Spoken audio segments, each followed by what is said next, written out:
തൃശൂർ കുറ്റിപ്പുറം സംസ്ഥാന പാതയിലെ പ്രധാന ജംഗ്ഷനായ കല്ലുംപുറം സെന്ററിൽ വർദ്ധിച്ചുവരുന്ന വാഹനാപകടങ്ങൾ ആശങ്കയുണർത്തുന്നതായി കല്ലുംപുറം ക്രിസ്ത്യൻ കോഓപ്പറേറ്റീവ് ഫെലോഷിപ്പ് അറിയിച്ചു.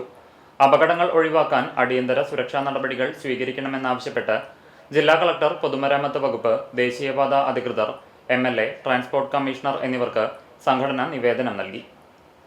തൃശൂർ ജില്ലയിലെ കാട്ടകാമ്പാൽ, കടവല്ലൂർ പഞ്ചായത്തുകളിലെ ജനങ്ങൾ പാലക്കാട്, മലപ്പുറം ജില്ലകളിലേക്കുള്ള യാത്രകൾക്കായി പ്രധാനമായും ആശ്രയിക്കുന്ന കേന്ദ്രമാണ് കല്ലുംപുറം ജംഗ്ഷൻ.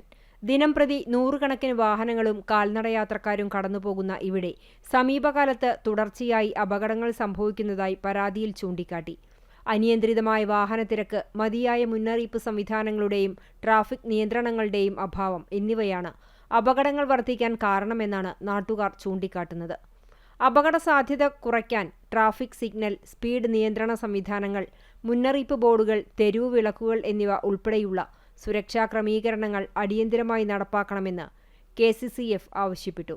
ജനങ്ങളുടെ ജീവനും സുരക്ഷയും മുൻനിർത്തി ബന്ധപ്പെട്ട വകുപ്പുകൾ അടിയന്തരമായി ഇടപെട്ട് കല്ലുംപുറം സെന്ററിലെ അപകട ഭീഷണിക്ക് ശാശ്വത പരിഹാരം കാണണമെന്നും KCCF ഭാരവാഹികൾ ആവശ്യപ്പെട്ടു.